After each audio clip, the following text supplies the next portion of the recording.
I am glad you are here. Stay with me until the end and comment the city you are watching from, because what I am about to tell you changed everything I thought I knew about family, success, and the price of silence. My mother called 3 days before Christmas. Her voice had that rehearsed quality, the tone she used when she had already decided something and was just going through the motions of pretending to ask. "Isabella," she said, "I do not think you should come home for Christmas this year.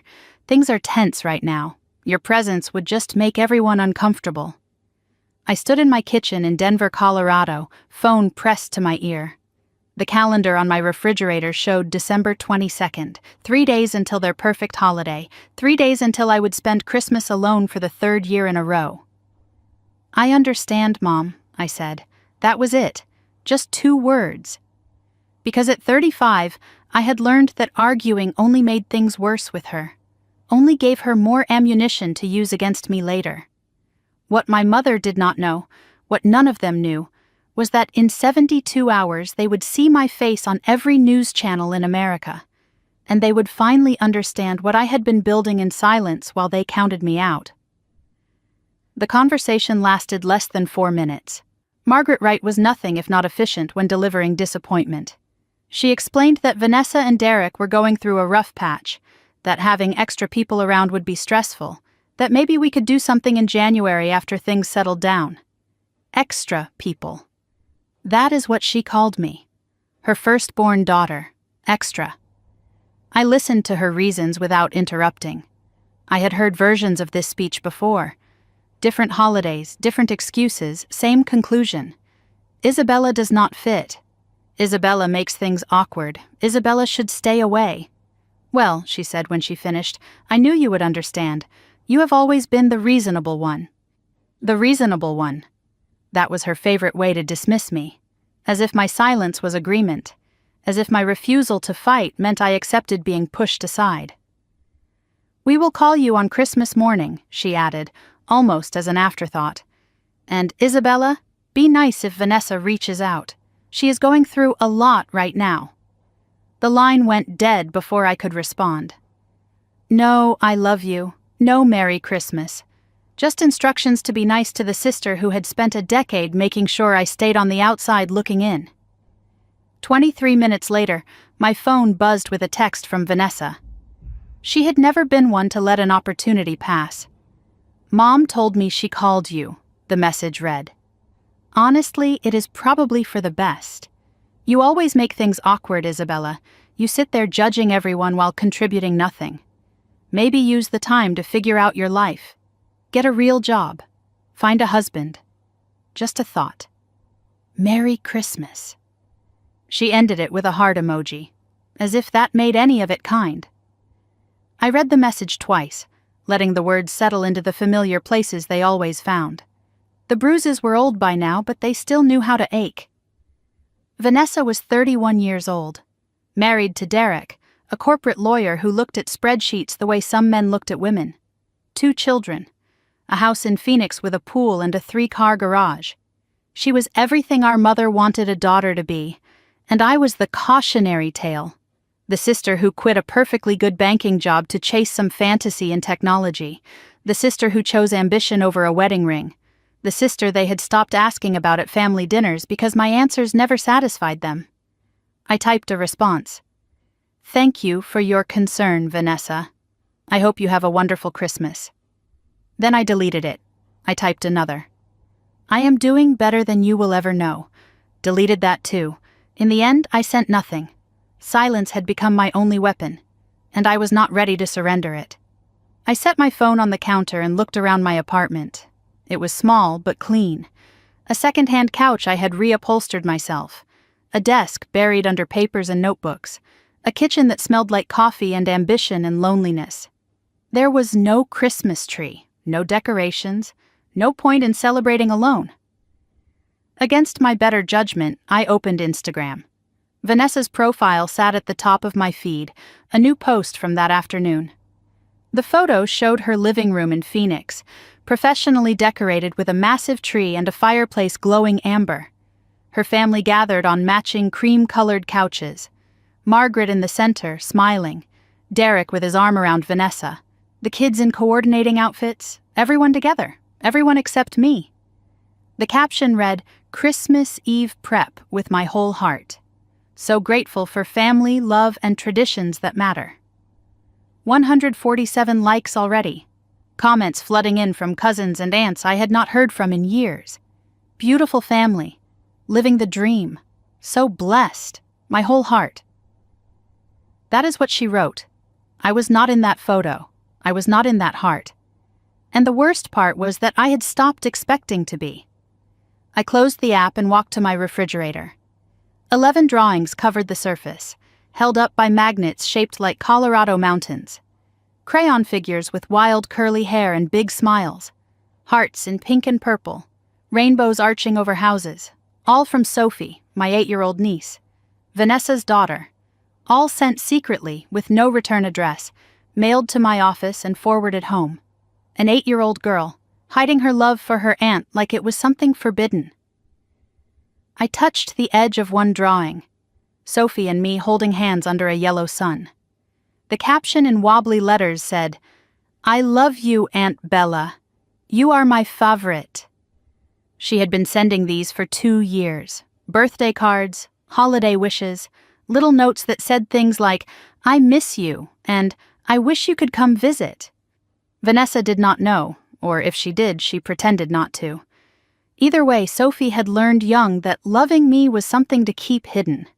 That broke me more than any of my mother's excuses ever could. I walked to my desk and opened my laptop. The screen glowed to life, and there it was, the email sitting at the top of my inbox. From Jonathan Mercer, CEO, Nexacare Health Systems. Subject line, "Final signatures. Congratulations, Isabella." The message was brief. The board has approved the acquisition.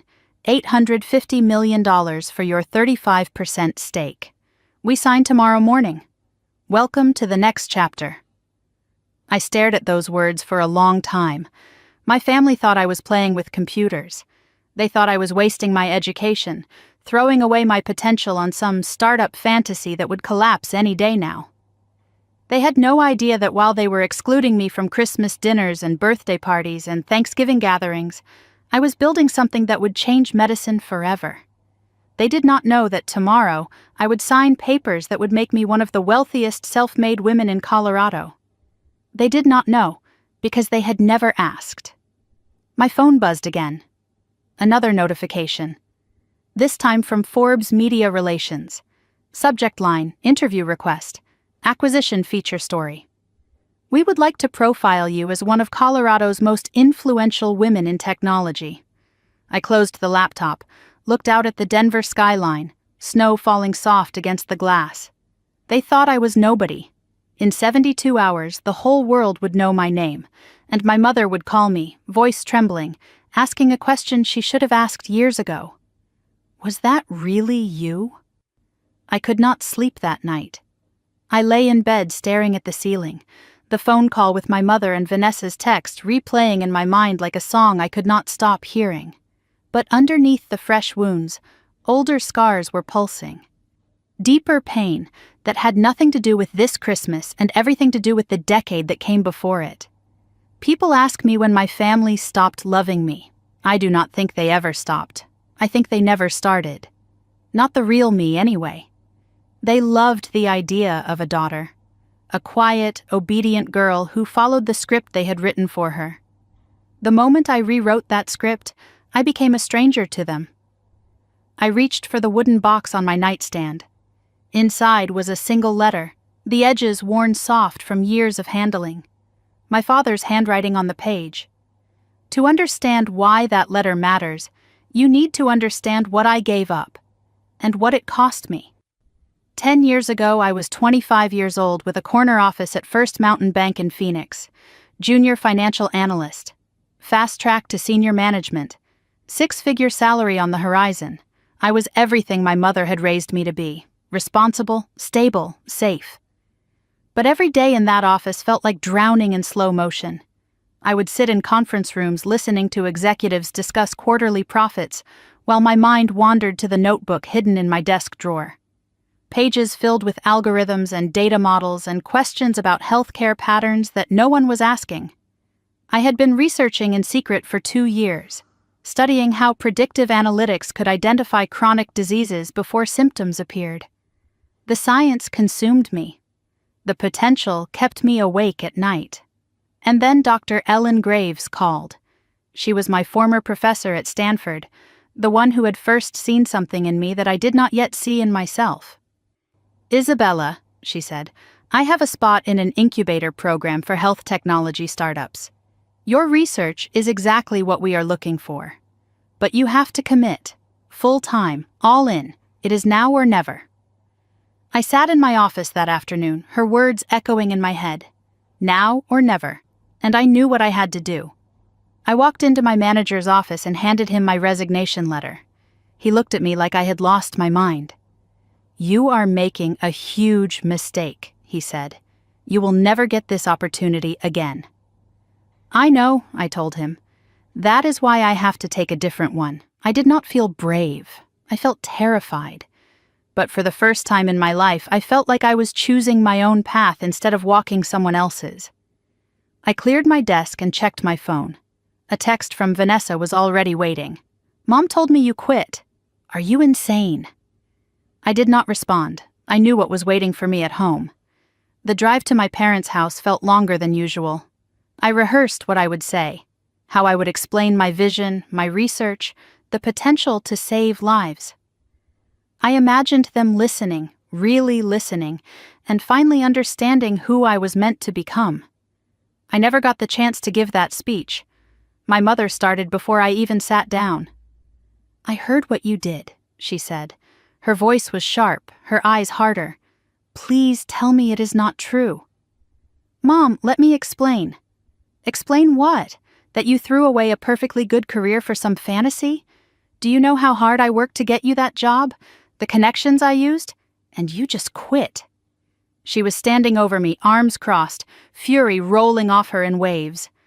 "What are you going to do now? Play with computers? Start some little company that fails in 6 months?" I tried to speak, but she kept going. "I raised you better than this, Isabella. I raised you to be practical, to be smart, to think about your future, and you are throwing it all away for what? Some dream?" Vanessa sat at the table watching with a small smile on her face. She was 21 then, newly engaged to Derek, already wearing the ring like a trophy. "I always knew Isabella thought she was too special for a normal life," she said. "Some of us are happy with stability. Not everyone needs to be a genius."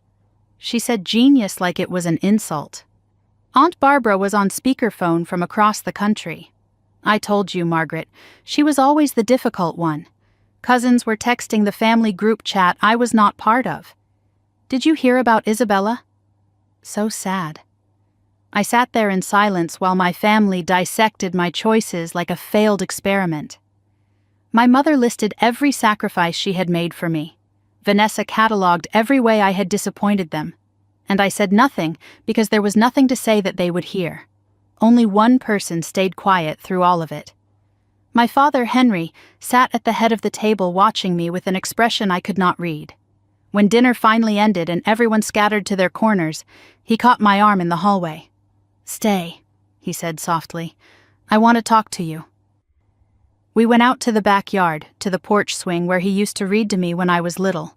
The same swing where he taught me that the world was bigger than our small house, bigger than Phoenix, bigger than anything my mother could imagine.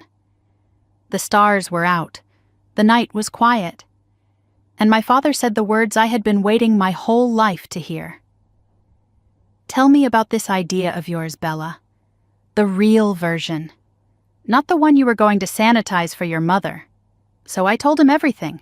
The algorithms, the health data patterns, the potential to catch diseases years before symptoms appeared, the chance to save lives that would otherwise be lost to late diagnoses and missed warning signs. When I finished, his eyes were wet. "Your grandmother, my mother, she died of pancreatic cancer," he said. "By the time they found it, she had 3 months. If someone had caught it earlier," he paused. "Isabella, if you can build what you are describing, you could save people like her. You could save thousands of people like her." He took my hand. The same hand that used to hold mine when I was scared of thunderstorms. "Do not listen to your mother," he said. "Do not listen to Vanessa. They are scared of what they do not understand. You have a fire in you, Bella. I have seen it since you were a little girl. Follow that fire, even if it burns everything else down. What if I fail, Dad? Then you fail having tried something that mattered. That is more than most people can say." He hugged me then, really hugged me. The kind of hug that says everything words cannot. "I believe in you," he whispered. "I will always believe in you." 2 years later, Henry Wright was dead. A heart attack on a Tuesday morning in March. No warning, no time. He was 62 years old. I flew home in a daze and stood at his graveside watching them lower my father into the ground. The only person who had ever believed in me, gone. After the service, my mother cornered me in the kitchen of their house. My house now, I suppose, though it never felt like mine. "He worried about you constantly," she said. Her voice was cold, controlled, every night asking if you were okay, if you had enough money, if your little company was surviving. She looked at me with something close to contempt. "The stress of watching you struggle did not help his heart, Isabella. She did not say you killed him. She did not have to." Vanessa appeared behind her, arms crossed. "Mom is right. Dad was always defending you, always making excuses for your choices. Maybe if you had just been normal, he would not have spent his last years worrying." I left that night without saying goodbye. Drove to the airport and flew back to Denver, where my company was barely surviving. 3 employees, a tiny office, savings running out, and no father to call when everything felt impossible. A week later, I found the letter. It was in my mailbox, forwarded from my parents' house. An envelope with my name in his handwriting. Inside, a single page dated 3 weeks before he died. "My dearest Bella, if you are reading this, I am probably gone. And I am sorry I could not say this in person. I know the road ahead will be hard.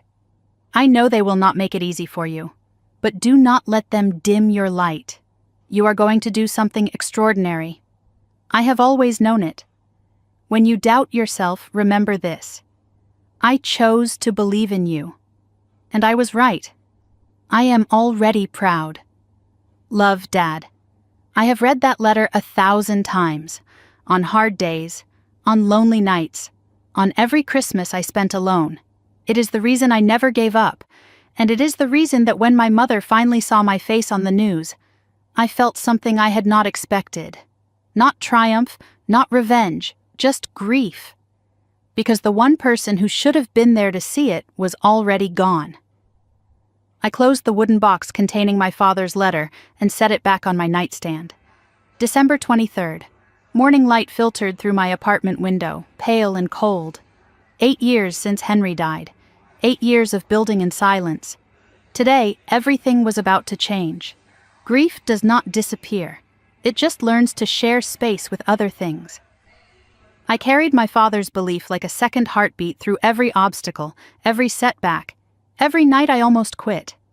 Every algorithm I wrote, every investor who said no, every moment I questioned my sanity, I heard his voice. "You are going to do something extraordinary." He was right. I just wish he could have been here to see it. I showered and dressed in my best blazer, charcoal gray, professional but not flashy. Checked my phone and found 17 emails from lawyers, accountants, and board members. One text from Marcus Chen. "Big day. Do not be late." And breathe. I grabbed my keys and headed downtown. MedInsight Analytics headquarters occupied the 14th floor of a modest building on 17th Street in Denver. No gleaming tech campus with beanbag chairs and ping-pong tables. Just functional office space with whiteboards covered in equations and coffee cups scattered across every surface. I liked it that way. Substance over flash, results over appearances. The elevator doors opened and I stepped into the world I had built. 43 employees looked up from their screens as I walked through. Engineers hunched over code. Data scientists arguing about machine learning models. A small sales team making calls in the corner. Everyone waved or nodded as I passed.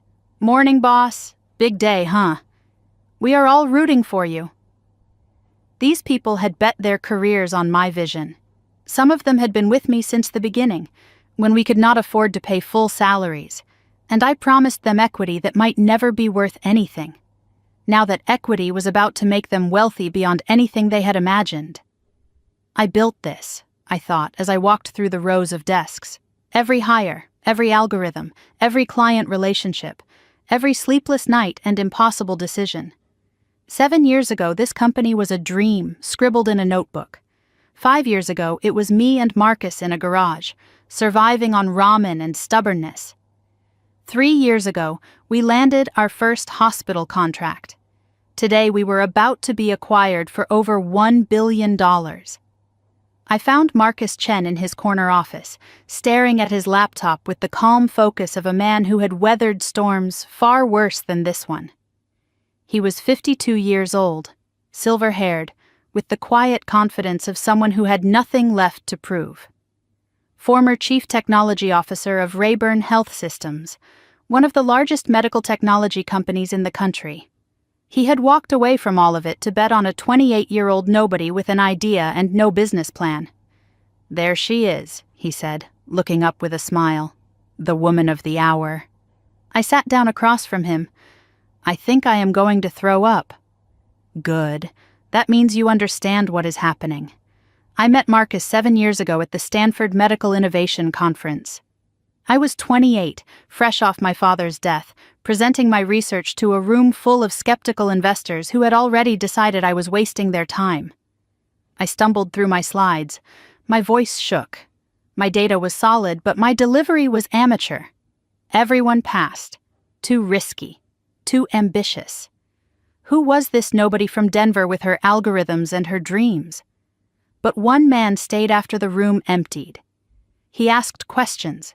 Real questions. The kind that showed he understood what I was trying to build. We went for coffee, and 3 hours later, he made me an offer that changed my life. "Your algorithm is rough," he said. "Your business plan is worse, but your idea could change medicine. I am in. Let us build this together." Marcus brought experience, connections, credibility. I brought the vision, the algorithms, the relentless drive that my father had recognized and my mother had tried to extinguish. We disagreed constantly and respected each other completely. He became the mentor I never knew I needed. The father figure who showed up after mine was gone. Marcus studied my face now with that look he got when he was about to say something I did not want to hear. "You have got that expression," he said. "The one where you are thinking about your family." I stiffened. "I am fine. You do not have to be fine. This is a big moment, and the people who should be celebrating with you are not here. Have you told them? About any of this?" "They never asked." He nodded slowly, like that answer confirmed something he already knew. "Walk me through it again," he said. "What we built. I want to hear you say it before we sign."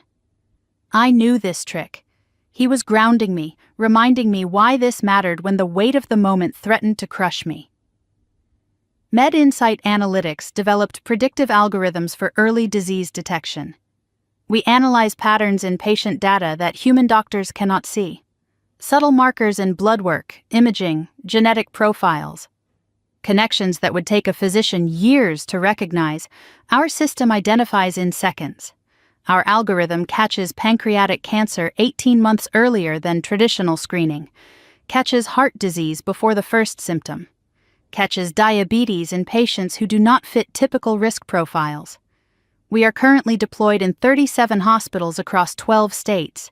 In 4 years, our technology has flagged over 8,000 patients for early intervention. Estimated lives saved? Impossible to count. But the thank you letters from families fill an entire drawer in my desk. I built this because of my grandmother.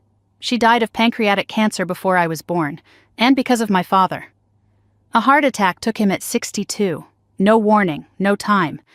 If MedInsight had existed 20 years ago, maybe they would both still be alive. That is what I was building while my family wrote me off. That is what they never bothered to understand. Marcus nodded. And now NexaCare wants to put our technology in 200 hospitals by 2027. 200 hospitals, millions of patients, all because you refused to give up. My eyes stung, but I blinked it away. We refused to give up. Same thing, he said with a smile. Now let us go make history. We walked together down the hallway toward the conference room where the signing would take place. Employees lined the walls, some applauding softly, some giving thumbs up and quiet words of encouragement. These people believed in me when no one else did. They trusted their futures to my vision before anyone had validated it. The legal team was already inside, documents spread across the mahogany table in neat stacks. A video screen dominated one wall, ready to connect with NexaCare's New York headquarters. My hands would not stop shaking. I thought about calling my mother that morning, telling her everything before the world found out. I imagined saying the words, "Mom, I am about to become a billionaire. I built something that saves lives. Are you proud of me now?" But I knew what she would say. Some version of that is nice, but when are you getting married? So I did not call. I walked into that conference room alone, the same way I had done everything else for the past decade. My phone buzzed in my pocket. A text from an unknown number. I almost ignored it, but something made me look. It was Sophie. She must have borrowed Vanessa's iPad again. "Good luck today, Aunt Bella. I do not know what you are doing, but Mom said you have a big meeting. I hope it goes good. I love you." I stared at those words from my 8-year-old niece, the only member of my family who sent love without conditions, the only one who cared enough to wish me well, even without knowing why. I typed back quickly, "Thank you, sweetheart. I love you too."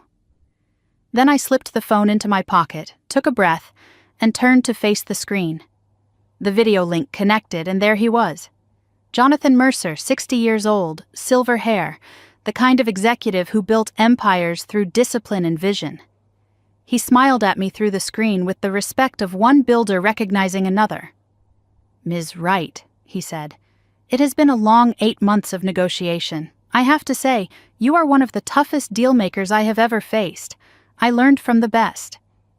I glanced at Marcus, who gave me the smallest nod.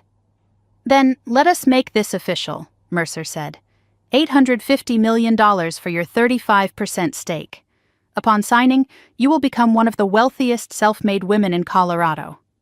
The lawyers pushed documents toward me. Pens were uncapped. Every eye in the room was on my hand as I picked up the pen. My father's words echoed in my mind. "You are going to do something extraordinary." In that moment, I was not thinking about the money. I was thinking about every person who told me I would fail, every Christmas dinner I was not invited to, every text from Vanessa telling me to get a real job. Every time my mother looked at me with disappointment instead of pride. I signed my name on the line, and everything I had built in silence became real. But I did not know yet that in less than 48 hours that silence would shatter. My family would finally see what they had been too blind to notice, and nothing between us would ever be the same. December 24th, Christmas Eve. I stood in the elevator of my apartment building watching the numbers climb to the 7th floor. 24 hours since I signed papers that made me worth $850 million. My hand still remembered the weight of the pen, the finality of that signature, the moment when everything I had built in silence became undeniably real. The elevator doors opened, and I walked down the hallway to my apartment, the same hallway I had walked 1,000 times before. The same door, the same lock, the same small space waiting on the other side. I had spent 7 years dreaming of this moment, building toward it, sacrificing everything for it. And now that it was here, I felt nothing. No, that is not true. I felt something. I just did not have a name for it yet. The apartment was exactly as I had left it that morning. Small, quiet, empty, no Christmas tree in the corner, no stockings hung anywhere, no decorations of any kind. Just silence and the hum of the refrigerator and the pale winter light coming through the windows. I set my bag down and kicked off my heels. Walked to the kitchen and opened a bottle of wine. A nice one, expensive. The kind I had been saving for a special occasion. I poured a glass and carried it to the couch, sat down in the silence of my apartment. A billionaire drinking wine alone on Christmas Eve. Somewhere there was probably a support group for that. Lonely Rich People Anonymous. I would have laughed if it was not so pathetic. The money was real, the success was real, but so was the emptiness. Achievement means nothing when there is no one to share it with. Triumph feels hollow when the people who should celebrate with you do not even know it happened. I took a long drink of wine and did something I knew I should not do. I opened Instagram. Vanessa's profile was right at the top of my feed.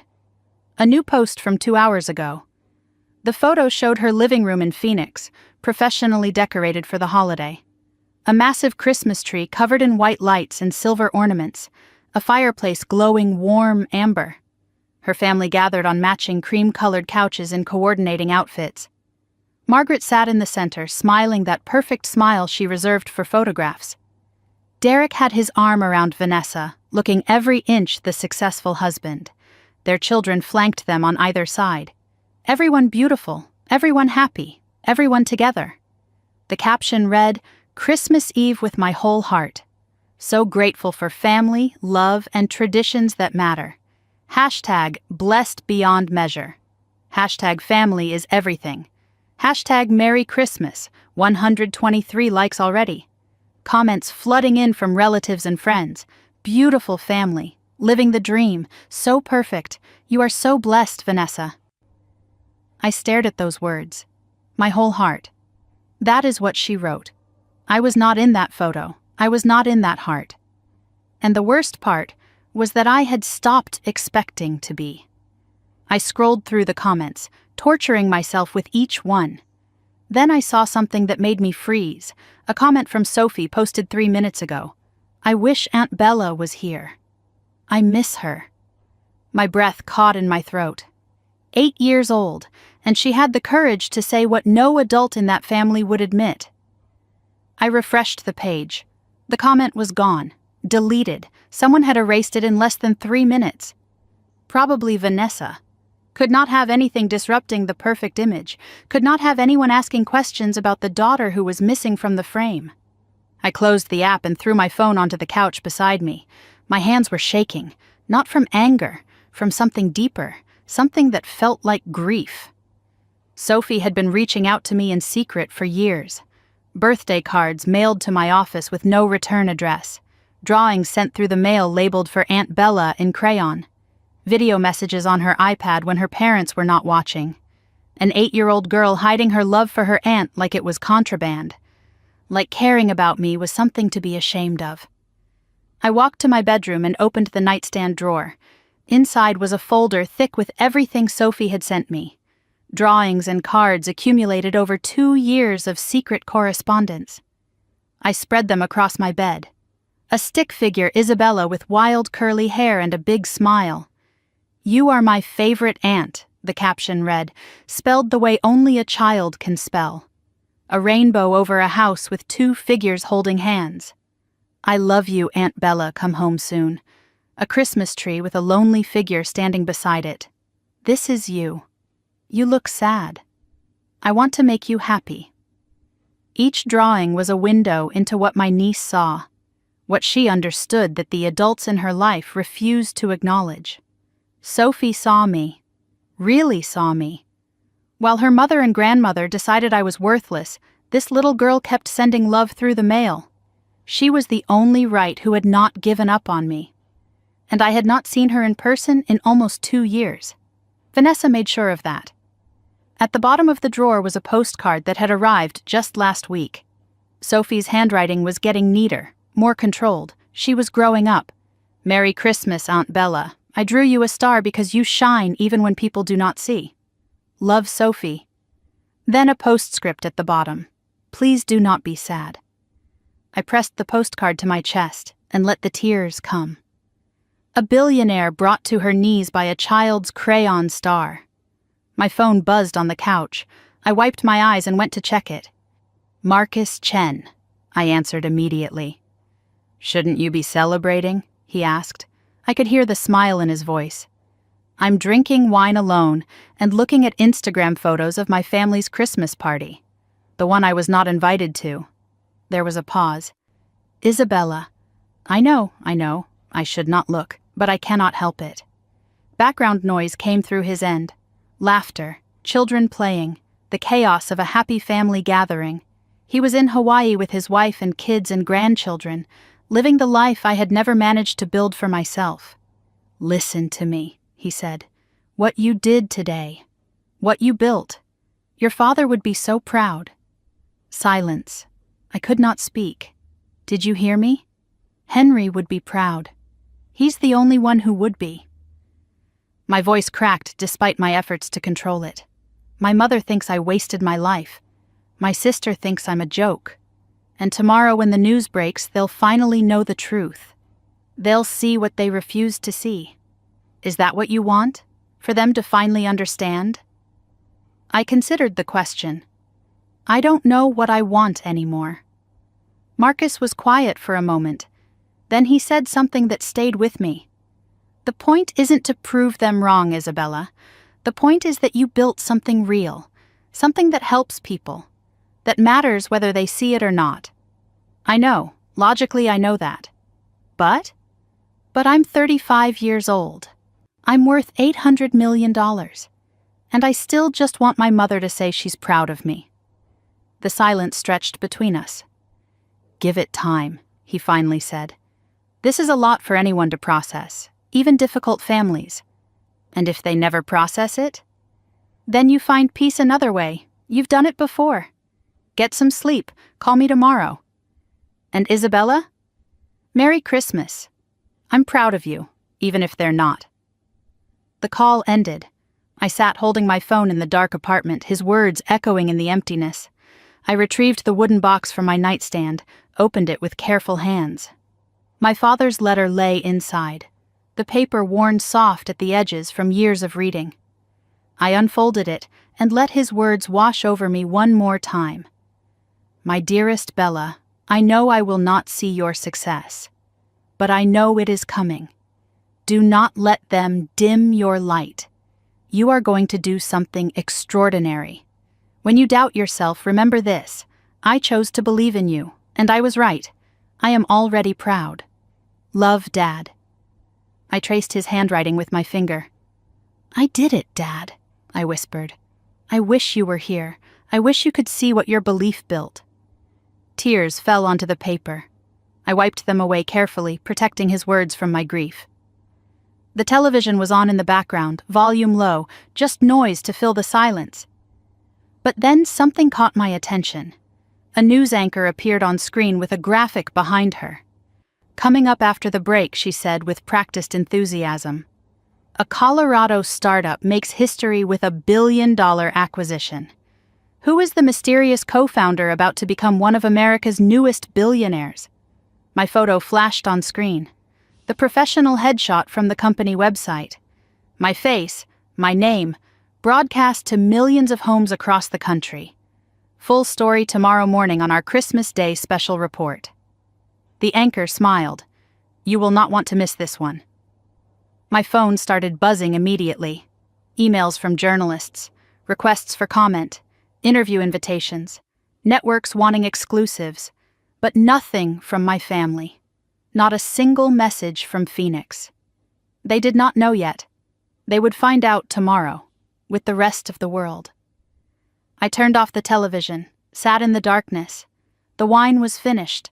The letter was in my lap. Outside my window, Denver was covered in snow. Somewhere across the city, church bells began to ring. Christmas Day was coming. In a few hours, the sun would rise and America would wake up to the story of Isabella Wright. And in a house in Phoenix, my mother would see my face on her television screen. I did not know what would happen then, whether she would call, what she would say. I just knew that after 35 years of being invisible, I was about to be seen. I fell asleep on the couch that night, holding my father's letter like a lifeline. I dreamed of him. He was smiling.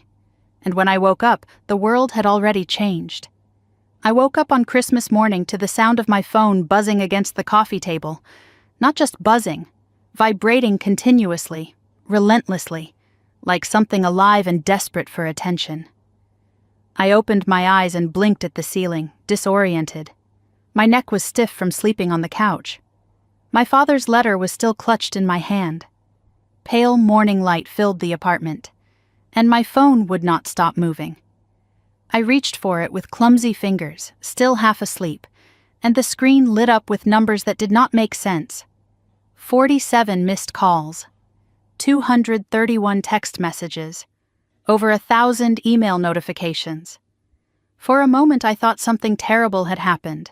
A death, an emergency, some catastrophe that required 47 people to reach me on Christmas morning. Then I remembered. The deal, the news, the story that was supposed to break today. I grabbed my phone and sat up, heart pounding. The first text I saw was from Marcus. Turn on any news channel. You are everywhere. I reached for the remote with shaking hands. The television flickered to life, and there I was, my own face staring back at me from the screen. CNN was in the middle of a segment when I tuned in. A polished anchor with perfect hair and a practiced smile sat behind the news desk with a graphic over her shoulder, and in what is being called one of the most remarkable success stories of the year, she said, Colorado-based MedInsight Analytics was acquired yesterday by healthcare giant Nexicare in a deal worth $1.2 billion. My photo filled the screen, the professional headshot from the company website. My face broadcast to millions of homes across America on Christmas morning. Co-founder Isabella Wright, 35, who holds a 35% stake, is now estimated to be worth over $800 million, making her one of the youngest self-made female billionaires in American history. I sat frozen on my couch, watching strangers discuss my life like I was a character in a story. I flipped to CNBC. Wright's algorithm has already been credited with early detection of thousands of cancer cases across 12 states. A different anchor, same reverent tone. I flipped to Fox Business. A true American success story, building a company from nothing in just 7 years. I flipped to a local Denver station, Colorado's own Isabella Wright, proving that innovation can happen anywhere. My face was on every channel, my name was in every headline, and all I could think was, my mother is going to see this. I opened my laptop and navigated to the Forbes website. The headline banner stretched across the top of the page in bold letters. Meet Isabella Wright, the healthcare visionary who just became a billionaire.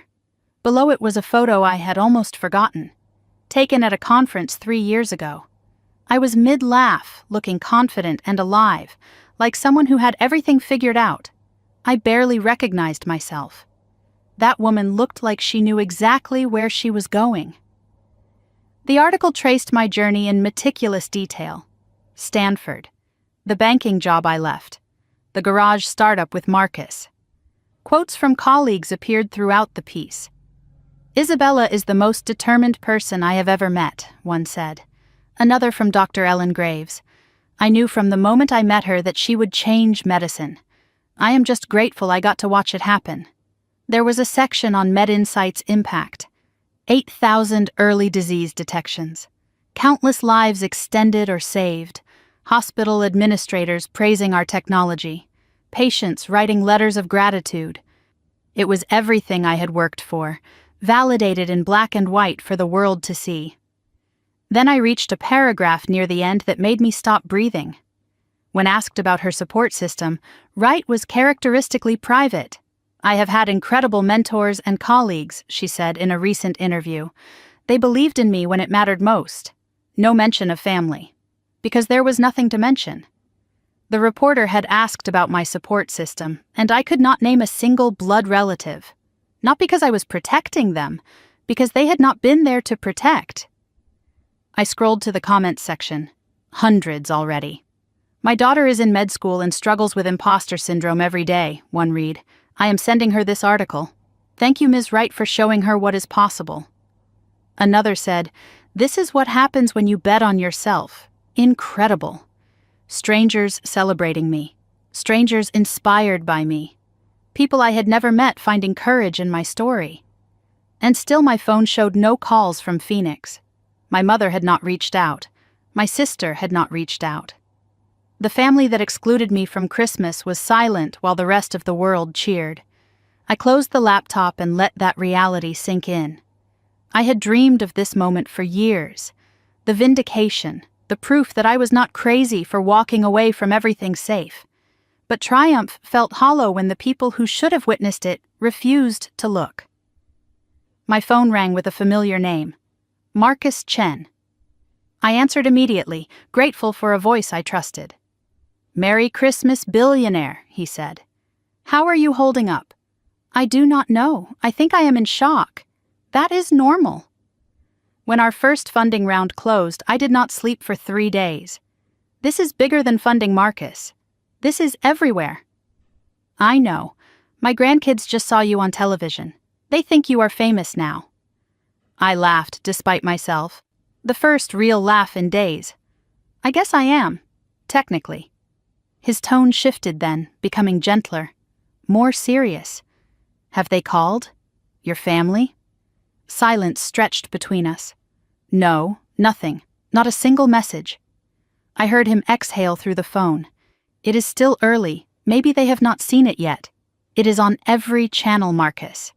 "They have seen it." "Then maybe they do not know what to say, or maybe they just do not care." Neither of us spoke for a moment. "I thought I would feel triumphant," I finally said. "Vindicated. Like all those years of being dismissed would finally be worth it. And instead? Instead, I feel hollow. Like I won a race no one was watching. What is the point of proving them wrong if they are not even paying attention? The point is not to prove them wrong, Isabella. The point is that you built something real. Something that helps people. That matters whether they see it or not." "I know. Logically, I know that. But I am 35 years old and I am worth $800 million, and I still just want my mother to say she is proud of me." There was a long pause. "Give it time," he said softly. "This is a lot for anyone to process, even difficult families. And if they never process it, then you find peace another way. You have done it before. Get some rest if you can. Call me if you need anything. And Isabella, I am proud of you, even if they are not." The call ended and I was alone again, surrounded by messages from strangers, but nothing from the people who shared my blood. The hours crawled past. My phone kept buzzing with notifications from journalists and investors and old acquaintances who suddenly remembered I existed. College friends I had not heard from in a decade. "Oh my God, Isabella, is that you on the news?" Former co-workers from the bank. "I always knew you would do something big." People reaching out from every corner of my past, drawn by the gravitational pull of success. Everyone wanted to reconnect. Everyone had congratulations to offer. Everyone except the people who should have been first in line. By noon, I had been interviewed by 3 outlets and featured on 4 network shows. By 1 in the afternoon, my inbox had over 2,000 unread emails. By 2, I had received congratulations from the governor of Colorado, 2 senators, and a tech CEO I had admired for years. By 3 in the afternoon, my family still had not called. I checked my phone obsessively as the hours passed. Opened the text thread with my mother. The last message was from 3 months ago. A generic Happy Thanksgiving that got a thumbs up emoji in response. Nothing new? Opened Vanessa's thread. The last message was that cruel text from 3 days ago. "You always make things awkward. Nothing since." I told myself it did not matter. I had spent 10 years learning not to need them. But need and want are different things. And I wanted desperately, pathetically for them to reach out first. I wanted them to make the first move, to prove that I mattered enough to pick up the phone. 3:45 in the afternoon. I was standing at my window staring out at the snow when my phone rang. Not a text, an actual call. I looked at the screen and my heart stopped. The name glowing there in white letters against the dark background. Mom. My thumb hovered over the answer button. The phone kept ringing, vibrating in my palm like a heartbeat. I had waited 10 years for this call, dreamed about it, dreaded it. And now it was here and I had no idea what I wanted her to say. I took a breath, pressed accept, raised the phone to my ear. Hello? Silence on the other end. Then my mother's voice came through, trembling, uncertain. Nothing like the cold woman who had called 3 days ago to tell me I made everyone uncomfortable. Isabella, she said, I just saw you on the news. Another pause. I waited. Was that? She stopped, swallowed, tried again. Was that really you? 5 words, after 10 years of dismissal. 10 years of being the family disappointment. 10 years of silence and exclusion and being treated like I did not exist. 5 words. Was that really you? As if she had never known me at all. And maybe that was the problem. Maybe she never had. Was that really you? My mother's voice trembled through the phone like she was speaking to a ghost. I stood at my window watching snow fall on Denver while she waited for an answer to a question that should never have needed asking. Yes, Mom, I said. That was me. Silence stretched between us. I could hear her breathing, processing, trying to reconcile the daughter she had dismissed with the woman she had just seen on national television. The disconnect was too large for her mind to bridge quickly. I let her struggle with it. I was not going to make this easy. For the first time in my adult life, I held the power in our relationship, and I was not ready to give it away. Isabella, she finally managed, I do not understand. They are saying you built a company, a healthcare company. They are saying you are worth hundreds of millions of dollars, $850 million actually. More silence. The number hung in the air between us, impossibly large, impossibly real. How is this possible? Why did you not tell us? There it was. The question I had been expecting. Not congratulations. Not I am proud of you. Not I am sorry I was not there to see it happen.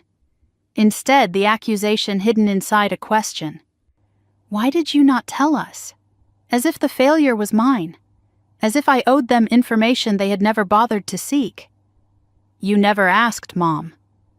What do you mean I never asked? Of course I asked about your life. No. You asked when I was going to get married. You asked why I could not be more like Vanessa. You asked when I was going to get a real job, but you never asked what I was actually doing. That is not fair, Isabella. I always wanted to know what you were up to. Did you? When was the last time you asked about my work? When was the last time you asked what MedInsight does? She did not answer. The silence was confirmation enough. You do not even know the name of my company, do you? Still nothing. She had no defense because there was none. For 10 years she had been content to know nothing about my life beyond the ways it disappointed her. Now she was learning that her disappointment was built on ignorance, and that the daughter she had written off had been building an empire while she looked the other way. I could hear something shifting in her breathing. The beginning of tears. Isabella, she said, her voice cracking, I am your mother. I had a right to know about something this big. A right? I kept my voice level even though my heart was pounding. Mom, 3 days ago you told me not to come home for Christmas. You said my presence would make everyone uncomfortable. That was different. I did not know. Exactly. You did not know. Because you never wanted to. The tears were flowing now. I could hear them in her voice, the wet thickness of emotion she usually kept locked away. I did not mean to hurt you, Isabella. I was just trying to keep the peace. Vanessa and Derek were having problems, and I thought, you thought it would be easier without me there. Easier to pretend I do not exist. Easier to have Christmas with the daughter you are proud of instead of the one you gave up on. That is not what I meant. Is it not? Then explain it to me, Mom. Explain how excluding me from every holiday for 3 years was supposed to make me feel welcomed. Explain how I was supposed to know you cared when every action you took said the opposite. She was crying harder now, soft, uncertain sobs coming through the phone. Part of me wanted to comfort her. The old part. The part that had spent 35 years seeking her approval and receiving only conditions. but a stronger part held firm. Your tears do not change what happened, Mom. They do not erase 10 years of being treated like I did not exist. I did not know it was that bad, Isabella. I swear I did not know. How could you not know? I told you. In the beginning, I tried to tell you everything. About my research, about the company, about what we were building. You stopped calling, you pulled away. I stopped calling because every conversation made me feel worse. I pulled away because staying close was killing me. Did you ever wonder why I stopped trying, Mom? Or did you just feel relieved? The question landed like a slap. I heard her intake of breath, the sharp gasp of someone confronting a truth they had been avoiding. I never felt relieved, she whispered. I missed you. Then why did you not reach out? Why did you not fight for me? She had no answer. Just more tears. Just the sound of a woman realizing that her neglect had consequences she never anticipated. I waited for her to find words, to offer something more than excuses. But all she could manage was the same refrain. I did not know. I did not know. The tears began to subside. When Margaret spoke again, there was a different note in her voice. The beginning of something I recognized, a familiar pattern emerging from the chaos. Isabella, she said, let us not dwell on the past. What is important is that you have done something wonderful.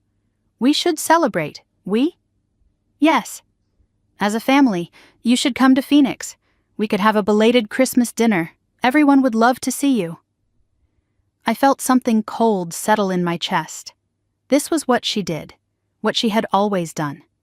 Whenever reality became too uncomfortable, she tried to skip past it, rewrite the narrative, pretend that acknowledging a problem was the same as solving it. You mean everyone would love to see the billionaire? That is not what I meant. 3 days ago, I was too uncomfortable to be around. Now suddenly everyone wants to celebrate with me? People make mistakes, Isabella. I made a mistake. Can we not move past this? This is what you do, Mom.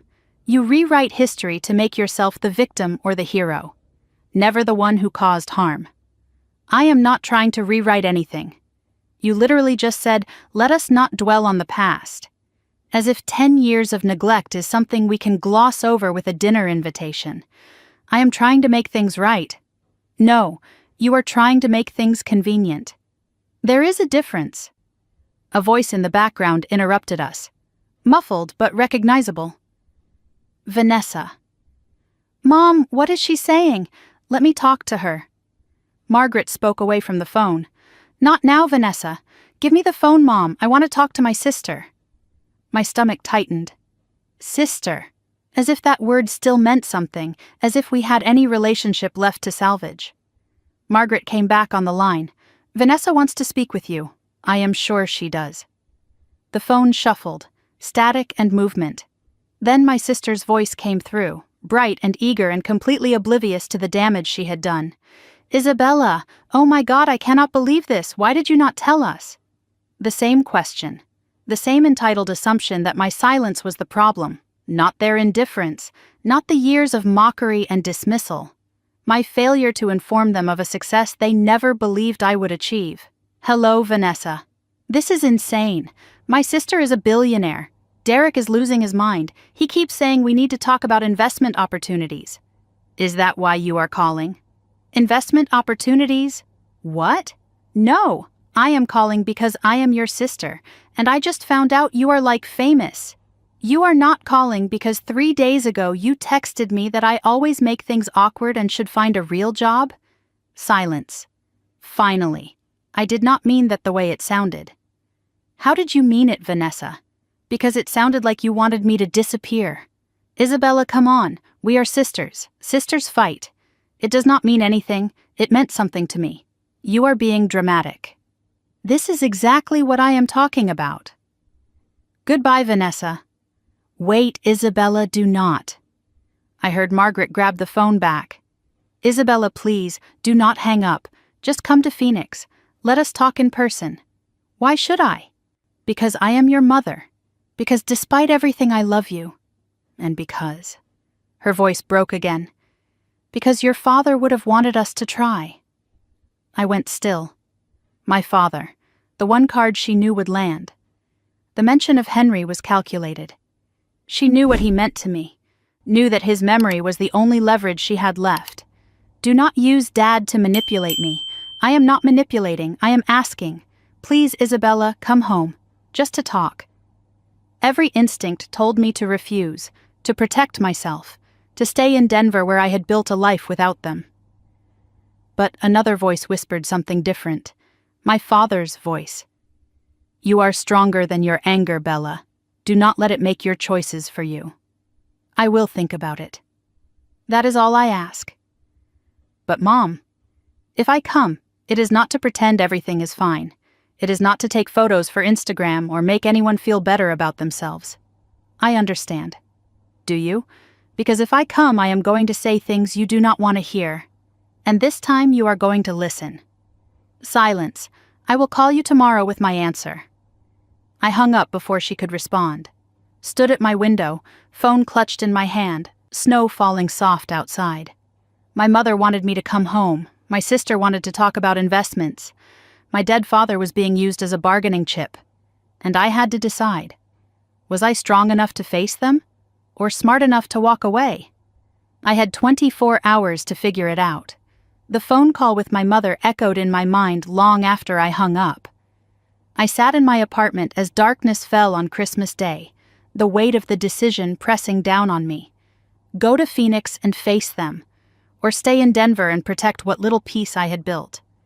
But before I could think it through, my phone began buzzing again. Not journalists this time, not investors or colleagues, family. Word had spread through the right network like wildfire. Suddenly everyone wanted to reconnect. Everyone had something to say. Aunt Barbara, Cousin Michael, Uncle Richard. Names I had not seen on my phone in years. Some I had nearly forgotten existed. Funny how $800 million makes people remember you exist. I watched the notifications pile up without answering. Each name was a reminder of a holiday I was not invited to. A birthday forgotten. A family group chat I was never added to. They were not reaching out because they cared. They were reaching out because the world told them I mattered, and I had to decide if that was enough. I scrolled through the messages, cataloging the chaos. Aunt Barbara had not spoken to me in 5 years. Her text read, "Sweetheart, I always knew you were special. We should have lunch soon." Cousin Michael had borrowed $3,000 from me in 2019 and never paid it back. His message said, "Cuz, so proud of you. Hey, I have this business idea I would love to run by you." Uncle Richard had called my career choice foolish at Thanksgiving 7 years ago. Now he wrote, "Isabella, your father would be so proud. I always told Margaret you would figure things out." Every message followed the same formula. Fake warmth, revisionist history. And a hint, sometimes subtle, sometimes not, that they wanted something from me. Not one of them apologized. Not one acknowledged that they had written me off for a decade. They just pretended the last 10 years had not happened, like I was supposed to be grateful they noticed me now. A notification appeared at the top of my screen. Isabella Wright has been added to Wright Family Updates, the family group chat, the one I had never been included in before. I opened it and found 47 unread messages. Did everyone see Isabella on the news? I cannot believe it. She should have told us. When is she coming to visit? They were talking about me like I was not there, like I was a topic for discussion rather than a person who could read every word. I typed a message. "Hello, everyone. Yes, it is really me. And yes, I am reading everything you are writing." I watched the chat go silent. Typing bubbles appeared and disappeared. No one knew what to say. For the first time, they were the uncomfortable ones. It felt better than I expected, and worse than I wanted it to. My phone rang with a number I recognized immediately. Derek Coleman, my brother-in-law, the corporate lawyer who once told me at Thanksgiving that real professionals do not gamble on startups. I let it ring 4 times before answering. Let him wait. "Isabella, great to finally connect." His voice was smooth and practiced, the same tone he probably used with clients he was about to overcharge. "Listen, I know things have been complicated between you and the family, But I want you to know I have always respected your hustle. My hustle, absolutely. Building a company from scratch? That takes guts, I have always said that. You told me I was wasting my education, Derek, at your own dinner table. Brief pause. He recovered quickly. Well, we all say things we do not mean. Water under the bridge, right?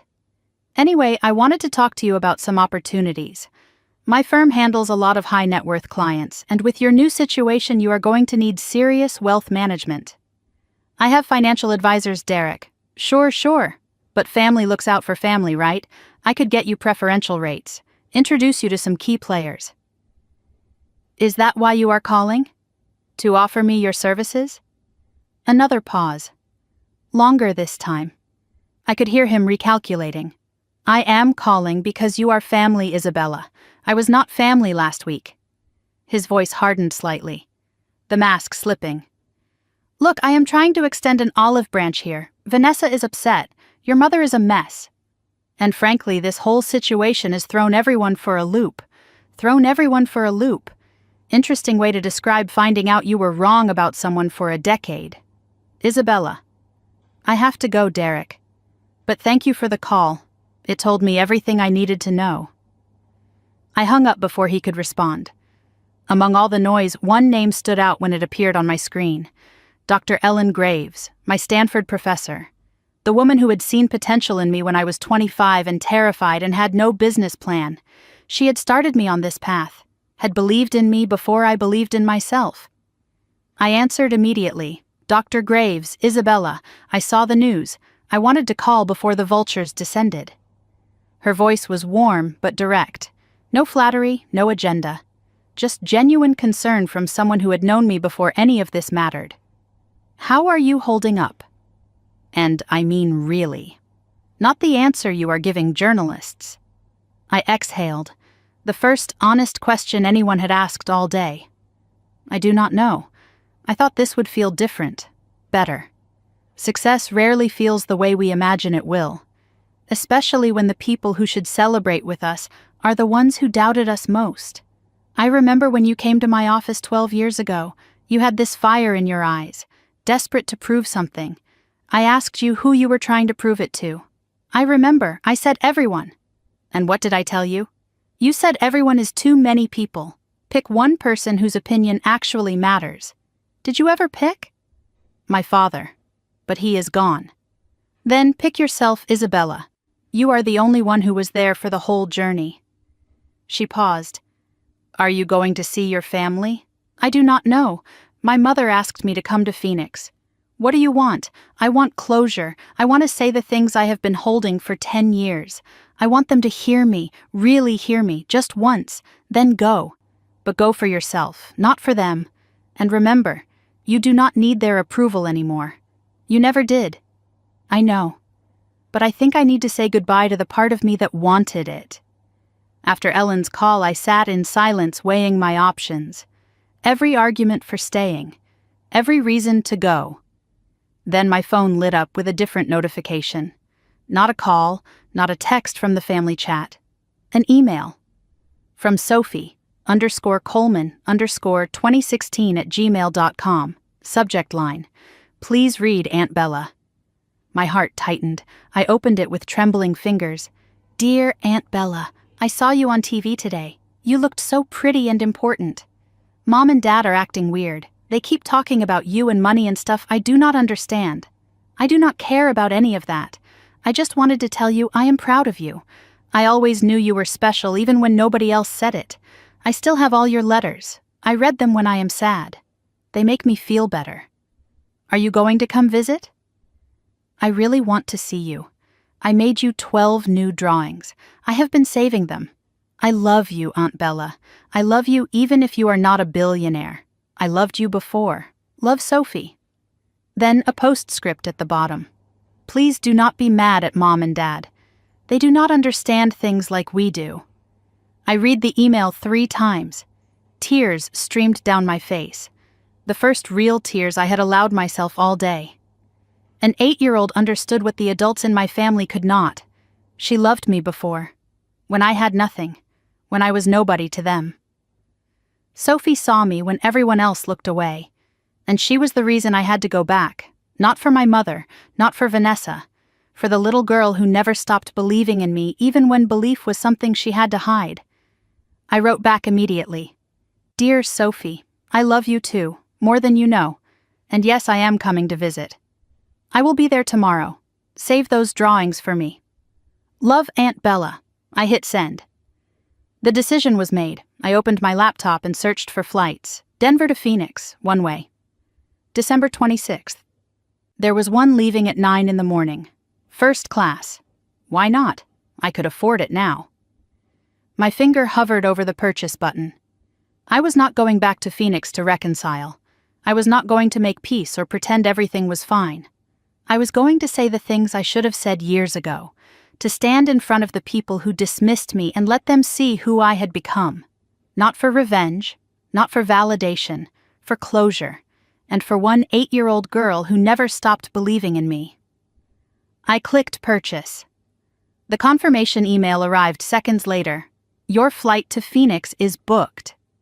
I closed the laptop and looked out at the Denver skyline one last time. Tomorrow I would face my family. Tomorrow I would tell the truth. And whatever happened after that, at least I would finally be free. The plane lifted off from Denver at 9 in the morning on December 26th. I sat in first class watching the Rocky Mountains shrink beneath the clouds, their snow-covered peaks disappearing into the gray winter sky. My phone was off. I needed the silence. Needed time to prepare for what was waiting on the other side of this flight. Marcus had texted before takeoff. Remember, you are not going there to be loved. You are going there to be free. Call me if you need backup. I read those words 3 times before powering down. He understood what my family never had. That this trip was not about reconciliation. It was about closure. About saying the things that had been trapped inside me for a decade. About standing in front of the people who dismissed me and finally being heard. The flight attendant offered champagne. I declined. I wanted to be completely clear-headed when I faced them. No buffer, no escape, just the truth and whatever came after. Phoenix Sky Harbor International Airport was warm when I stepped off the plane, 72 degrees and sunny, the opposite of Denver's snow and gray skies. I had left Colorado wrapped in winter and landed in something that felt almost like spring. The desert air hit my face as I walked through the terminal, familiar and foreign at the same time. I had grown up breathing this air, had spent 18 years in this city before I escaped to Stanford and then Denver. Now I was back, not as the daughter who ran away, not as the failure they had written off, as someone else entirely, someone they did not know how to see yet. I rented a car at the counter. Something modest. A silver Honda. Nothing flashy. I did not want to arrive looking like I was showing off. That would give them ammunition, a reason to resent me instead of reckon with what they had done. I wanted to arrive as myself, the self they had never bothered to see. The drive to my mother's house would take 40 minutes to remember who I used to be, and decide who I wanted to become. The streets of Phoenix unfolded before me like a map of my past. Every corner held a ghost. There was the mall where I got my first job at 16, folding clothes at a department store to save money for college. My mother had wanted me to work at her friend's boutique instead. More prestigious, she said. I chose the mall because it was mine. There was the high school where I graduated valedictorian. Margaret had wanted me to be prom queen, had pushed me toward popularity instead of academics. When I won the academic award instead of the crown, she had looked at me with something close to disappointment, as if being smart was a consolation prize for not being pretty enough. There was the church where we held my father's funeral. I slowed as I passed it. The parking lot was empty now, but I could still see the cars lined up that day. Still feel the weight of the casket as they lowered him into the ground. Still hear Sophie asking where Grandpa went. There was the intersection where I sat in my car after quitting the bank, crying so hard I could not drive. I had pulled over right there, on that corner, and sobbed for 20 minutes, terrified of what I had done, terrified of what came next, terrified that my mother was right and I was throwing my life away. I had built a life in Denver specifically to escape these streets, these memories, these people. And now I was driving straight back into all of it. A billboard rose up on my right. "Welcome to Phoenix, the Valley of the Sun."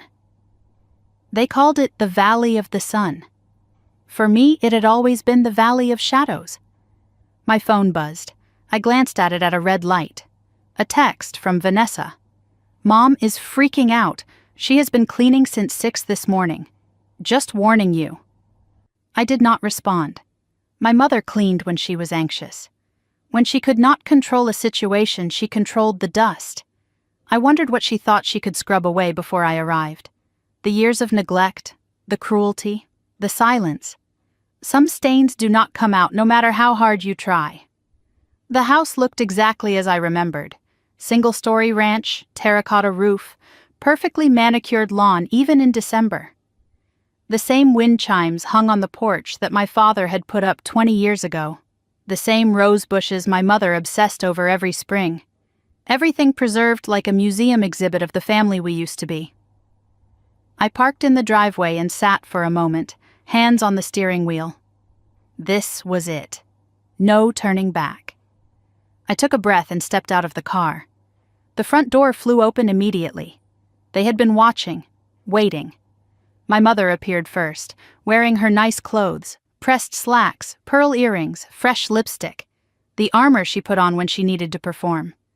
Behind her stood Vanessa, with her arms crossed and an expression I could not read.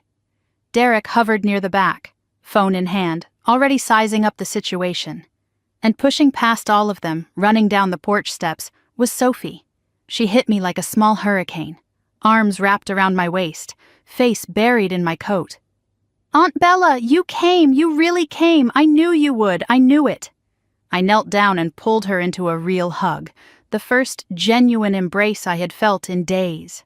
"Hi, sweetheart. I missed you so much. I missed you more. I missed you infinity. I missed you to the moon and back and around again." She pulled back and studied my face with serious eyes. 8 years old and already so perceptive. "Are you okay? You look tired." "I am okay now that I am seeing you." Sophie leaned in close and whispered, "Everyone has been acting really weird since the news. Dad keeps talking about money. Mom keeps crying in the bathroom. Grandma keeps cleaning things that are already clean. How do you feel about it?" "I feel the same. You are still just Aunt Bella to me. That is the best thing anyone has said to me all week." My mother reached us then, arms outstretched for a hug. "Isabella, you are here." The embrace was stiff on my end. I did not return it, but I did not pull away either. "Let me look at you." She held me at arm's length, examining me like I was a specimen. "You look wonderful, a little thin. Are you eating enough?" The same thing she said every visit, as if nothing had changed, as if the news and the phone call and the decade of silence had not happened. She was performing, the loving mother welcoming her successful daughter home. I wondered who the audience was supposed to be, the neighbors watching from across the street, herself, or me. "Come inside," she said. "I made your favorite, pot roast with mashed potatoes, just like when you were little." I followed her up the porch steps and through the front door, and stopped. The entryway wall was covered with family photos, the same gallery that had been there my whole life. But something was different. New photos had been added, recent ones, photos of me from the news coverage, printed and framed overnight. She had added me back, overnight, as if I had been there all along. As if 10 years of absence could be erased with a trip to the store and a picture frame. Sophie tugged at my hand. "I have all your drawings ready, Aunt Bella.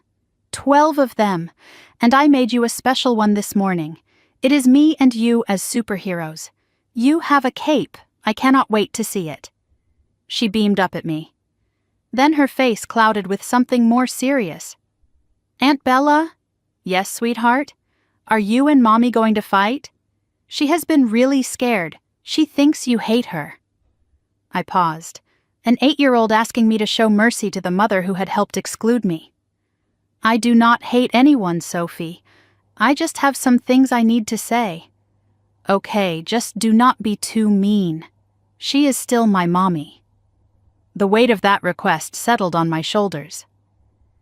I nodded, and let her lead me into the living room where the rest of the family waited. The next hour was a performance. My mother served food and made small talk. Derek asked careful questions about the company, clearly angling for information he could use. Vanessa sat mostly silent, watching me with an expression I could not decode. Sophie was the only genuine one, chattering about school and her hamster and the piano lessons she had started. I answered questions without revealing much, complimented the food without tasting it, played the part of the visiting daughter while keeping my real thoughts locked away. I excused myself to use the bathroom and walked down the hallway I had walked 1,000 times as a child, past my old bedroom door, past the closet where I used to hide when my parents fought, past the photographs that documented a family I barely recognized anymore. On my way back, someone stepped into my path. Vanessa. She had followed me. The hallway was lined with our father's old bookshelves, the same books he used to read to us as children, Dickens, Hemingway, Fitzgerald, all still there, preserved like everything else in this house. Isabella. Wait. Her voice was different than it had been on the phone. Softer. Uncertain.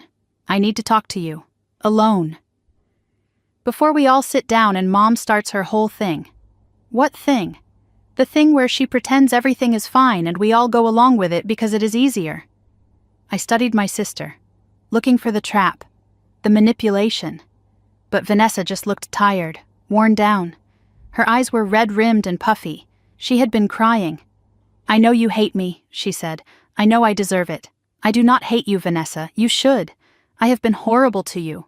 For years. And not just because Mom expected it. Because I wanted to be. The words hung between us. Unexpected. Raw. Why are you telling me this now? Because I cannot carry it anymore. Because seeing you on that news, seeing what you built while we were all dismissing you. She stopped. Swallowed hard. Isabella, there is something I need to tell you. Something I did. Something Mom does not even know about. What are you talking about? She glanced toward the living room where our mother was clattering dishes. Not here. Can we go somewhere private? Dad's old office? Vanessa, what did you do? Her hands were shaking. She looked at me with something I had not seen from my sister in years. Genuine fear. I am the reason you stopped getting invited to things. Not just because Mom was disappointed in you. What do you mean?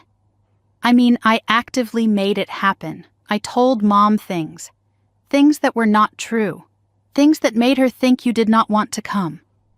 I went still. You sabotaged me. Yes. Her voice was barely a whisper. For years.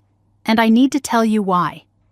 She grabbed my hand and pulled me toward the hallway leading to our father's office. Please, just give me 10 minutes.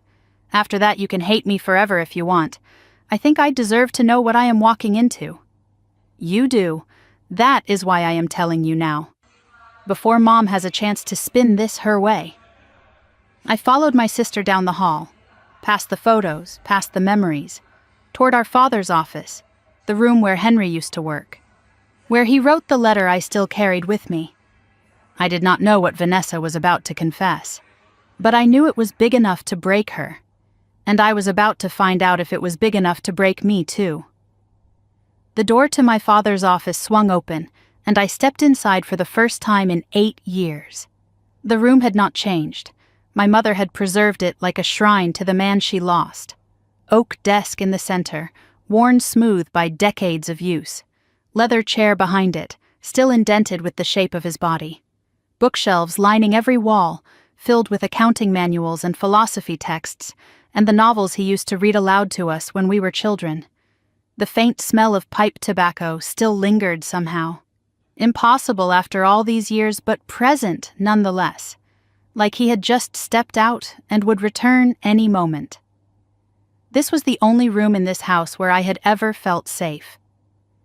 Dad used to let me sit in the corner and read while he worked.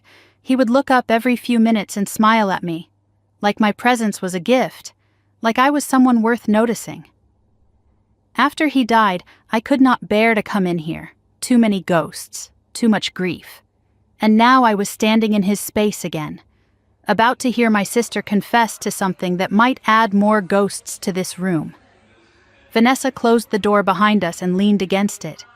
Her hands were trembling visibly. She would not look at me, just stared at the floor, the desk, anywhere else. "Just let me get through this," she said. "Please, do not interrupt until I am done. It started about 7 years ago, right after Dad died." Her voice was barely above a whisper. "You were in Denver starting your company. Mom was a mess, and I was here, picking up the pieces. She leaned on me for everything. I became her confidant, her support system, her favorite." I stayed silent, listening, waiting for what came next. "You called one Thanksgiving, the first one after Dad passed. You wanted to come home, I remember," I said. "Mom said it was not a good time." "Because I told her it was not." Vanessa's voice dropped even lower. "I told her you said you did not really want to come. That you were just asking out of obligation. That you would rather stay in Denver." The air left my lungs. "I never said that, I know." She still would not meet my eyes. "Every time you reached out, I intercepted, reframed things, made it sound like you were pulling away. When you sent birthday cards, I told Mom you probably had your assistant do it. When you called to check in, I told her afterward that you sounded distracted, like you could not wait to hang up. I poisoned the well, Isabella, drop by drop, year after year." My hands had curled into fists at my sides without my realizing it.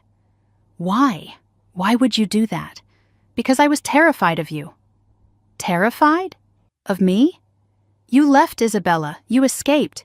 You chased something bigger than this house, this family, this suffocating expectation of what a right woman should be. And I stayed. I did everything right. And I was terrified that if you came back, if Mom saw who you were becoming, she would realize she bet on the wrong daughter." Vanessa moved to the window, her back to me, her voice hollow as she continued. "It got worse. The more successful you seemed even from a distance, the more I had to undermine you. When you were featured in that Denver Business Journal 3 years ago, I made sure Mom did not see it. Told her it was probably exaggerated, startup nonsense. When Sophie started sending you drawings, I tried to stop her. Told her you were too busy, that you probably threw them away. She sent them anyway," I said. "In secret." "I know." Vanessa's shoulders slumped. "She is braver than I ever was. The Christmas exclusions, every holiday you missed, every family event where you were not there, that was me. I convinced Mom you did not want to come, that your absence was your choice. She believed me because she wanted to believe it. Because it was easier to think you had abandoned us than to admit we had pushed you away. I gave her permission to stop trying, and she took it." The room felt smaller, the walls pressing in. 10 years of rejection, 10 years of wondering what I had done wrong. And the answer was standing right in front of me, wearing my sister's face. "Do you have any idea what that did to me? I thought my own mother did not want me." "I know. I am so sorry." "Sorry?" The word came out sharp. Bitter. "You are sorry?" "Isabella, I know sorry is not enough. I know nothing I say can undo this." "Then why tell me now? Because you are rich? Because you want something?" She flinched like I had slapped her. "No, I am telling you because I cannot live with it anymore. Convenient timing. I know how it looks. But seeing you on that screen, seeing what you built while I was destroying things, something broke in me. Good. Something should be broken." Vanessa turned to face me, tears streaming freely down her cheeks. "You want to know why? Really why? Because I was jealous. Pathologically, obsessively jealous. You were always the smart one, the one Dad looked at like you hung the moon. Mom chose me because I was manageable, compliant, I fit the mold. But Dad chose you. He saw something in you that he never saw in me, and I hated you for it. I spent my whole life competing with you, Isabella. You did not even know there was a race. I got married young because that is what good daughters do. I had kids because that is the next box to check. I stayed close to Mom because someone had to, and every achievement I collected felt hollow because none of it was what I actually wanted. I wanted to be you. I wanted to be brave enough to leave. Do you know what it is like to be the favorite? It is a cage. A golden cage, but still a cage. Every choice I made for Mom's approval. And now I am 31 with a husband who talks about my sister's money like it is an opportunity, and 2 kids I love but barely know because I am always performing. You escaped, I stayed, and I made you pay for my cowardice. Something shifted inside me. Not forgiveness. Not yet. Maybe not ever. But something adjacent to understanding. A recognition that my sister's cruelty came from her own wounds, even if those wounds did not excuse what she had done. You could have left too, Vanessa. At any point. I know, that is the worst part. I chose this prison. And I blamed you for being free.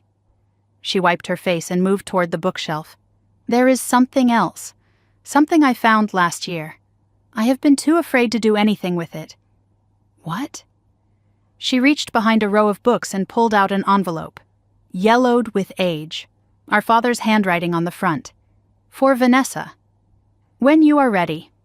I found it last year when I was looking for some old tax documents for Mom, hidden behind his books. I read it, and I have not been able to look at myself since. She handed me the envelope with shaking hands. I pulled out the letter inside. A single page in my father's familiar script. My dearest Vanessa, she began reading aloud before I could. If you are reading this, I am probably gone. And I am sorry I could not say this in person. I know you think I favor Isabella. I know you feel unseen. But I see you, sweetheart. I have always seen you. The difference is that Isabella needs my voice because the world will try to silence hers.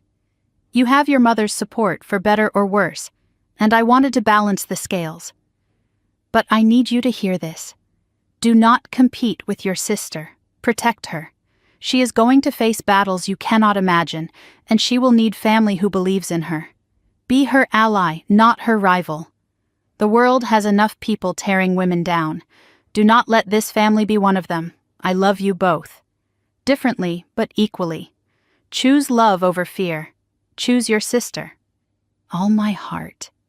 Dad. Vanessa set the letter on the desk. Her hands would not stop shaking. He knew. Somehow he knew what I would become, and he tried to stop it before it started. I failed him, Isabella. I failed you. I failed everyone. I picked up the letter and read it again myself, touching my father's handwriting. The same familiar loops and lines from the letter he had written to me.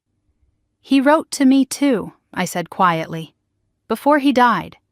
Told me to keep going, to not let anyone dim my light. He believed in both of us, just differently. He saw us more clearly than we saw each other. For a moment we stood there in our father's office, 2 sisters holding letters from a dead man who had loved us both and tried to save us from ourselves. A sound at the door made us both freeze. We turned. Margaret stood in the doorway, her face pale, her eyes moving from Vanessa's tear-streaked cheeks to the letter in my hands to the open space behind the books where it had been hidden. What are you 2 doing in here? What is that? Vanessa stepped back instinctively, the old fear surfacing even now. I did not move, did not hide the letter. It is a letter, Mom, from Dad, to Vanessa. Margaret's expression shifted. Confusion first, then recognition, then something harder. Where did you find that? It was hidden, like a lot of things in this family. The 3 of us stood there in Henry's office. The father who had tried to save us from ourselves now gone, his words between us like a bridge or a bomb. Mom, I need to tell you something. Vanessa's voice was barely audible. About what I did, about Isabella, about all of it. Margaret looked at her younger daughter, then at her elder. What did you do, Vanessa? I think you should sit down. The confession I thought was just for me was about to become a reckoning for all of us. And my mother, the woman who had spent a decade believing I did not want her, was about to learn that her favorite daughter had been the one keeping us apart. Henry's office was about to become a courtroom, and none of us were innocent. The office felt smaller with 3 people in it. Margaret stood in the doorway, her eyes darting between her daughters. The letter in my hand. The tears on Vanessa's face. The tension thick enough to choke on. She looked smaller than I remembered. Not the commanding presence who had controlled our family narrative for decades. Just a woman confronting something she could not spin or manage or make disappear. "What is going on here?" she demanded. "What letter? What did your father write?" I held her gaze without flinching. For decades she had decided who mattered in this family, who got invited where, who was talked about and how. But now, standing in her dead husband's office surrounded by truths she could not escape, she had no power left. "Sit down, Mom. I do not need to sit. Yes, you do." Something in my voice stopped her, a firmness that had not been there before. She sat in Henry's old chair, her hands gripping the armrests like she was bracing for impact. "Vanessa has something to tell you. And then we are all going to have a conversation that is about 10 years overdue." Vanessa stood by the window, unable to look at our mother. Her voice came out small and broken. "Mom, I did something terrible, for years." She told it all again. The intercepted calls, the twisted messages, the lies that had kept me away from every holiday, every birthday, every family gathering for a decade. Each word landing like a stone dropped into still water, ripples spreading outward, changing everything they touched. Margaret's face cycled through emotions as she listened. Disbelief first. That is not true. Vanessa, that cannot be true. Then confusion. "But you told me Isabella did not want to come. You said she was pulling away." Then the slow, horrible dawn of understanding. The realization that her younger daughter had been manipulating her for years. "You lied to me? About your own sister?" Vanessa flinched but did not retreat. "I was trying to protect you, Mom. Isabella was always difficult. I thought if she was not around, things would be easier." "Easier for who?" My voice cut through. "For you? For Mom? Because it certainly was not easier for me." Margaret looked between us, her face ashen. "All those years, all those Christmases. I thought she did not want us. You thought what Vanessa told you to think." Margaret turned to me, something breaking behind her eyes. "Isabella, I did not know. I swear I did not know. Did you not?" I kept my voice level even though my heart was pounding. "Or did you just not want to know? What does that mean?" "It means Vanessa told you lies, but you believed them because they were convenient, because it was easier to have one perfect daughter than to deal with the one who did not fit your plan." She started crying then, soft, uncertain sobs that shook her shoulders. "I did not mean to hurt you, Isabella. I was just trying to keep the peace. You were not keeping the peace, Mom. You were keeping me out. There is a difference." The tears flowed harder. I watched her crumble in my father's chair and felt something complicated twist in my chest. Part of me wanted to comfort her. The old part, the part that had spent 35 years seeking her approval. But a stronger part held firm. "Your tears do not change what happened. They do not erase 10 years of being treated like I did not exist. I did not know it was that bad. I swear I did not know." "How could you not know?" "I told you. In the beginning I tried to tell you everything. About my research, about what I was building, about why it mattered. You stopped calling. You pulled away. I stopped calling because every conversation made me feel worse. I pulled away because staying close was killing me. Did you ever wonder why I stopped trying, Mom? Or did you just feel relieved?" The question landed hard. She had no answer, just more tears. Just the sound of a woman confronting a truth she had spent a decade avoiding. "There is more." I held up Henry's letter. Dad wrote this to Vanessa before he died. She found it hidden in his books. Margaret's hand reached out, trembling. Henry wrote to her? He wrote to both of us. He knew Mom. Somehow he knew what was coming. She took the letter and unfolded it with shaking fingers. The room went silent as she read. Her lips moved slightly, forming the words her husband had written 8 years ago. Do not compete with your sister. Protect her. Choose love over fear. When she finished, she did not look up, just stared at the paper like it might dissolve if she blinked. He knew. Her voice was barely a whisper. He knew I was failing both of you. There is a line there, she continued, her voice cracking. She is going to face battles you cannot imagine, and she will need family who believes in her. She finally looked at me. You faced those battles alone. Because I was not there. No, you were not. Isabella, I am so sorry. I know you are. But sorry does not give me back 10 years of feeling like I did not exist. Margaret set the letter down and wiped her eyes. When she spoke again, her voice was different, quieter, more broken. You want to know why I was so hard on you? Why I pushed you toward the bank, toward stability, toward safety? Yes, I have wanted to know for 10 years. Because I was terrified you would end up like me. I felt something shift. She had never talked like this before. When I was 23, I had dreams too. I wanted to be an architect. I had designs, portfolios, applications to graduate programs. I never knew this. Your grandmother told me it was impractical. Your grandfather said women do not build buildings, they build homes, so I gave it up. Married your father, had you girls. I do not regret the family, but I regret the surrender. The way I let their voices become my voice. She looked at me with wet eyes. When you quit the bank, when you chased this dream, I saw myself at 23, and I was terrified you would fail like I did. You did not fail, Mom. You quit. She flinched. Yes, I quit. And I have spent 40 years justifying it by believing the safe path was the right path. So you tried to force me onto it. I thought I was protecting you. You were not protecting me. You were protecting yourself from watching me succeed where you surrendered. The words landed hard. She did not argue, did not deflect. You are right. Her voice was hollow. I could not bear to watch you have the courage I lacked. So I told myself you were being reckless, irresponsible, foolish. And when Vanessa confirmed that story, I believed it, because I needed to. You needed me to fail. Long silence. I think part of me did, and I hate myself for it.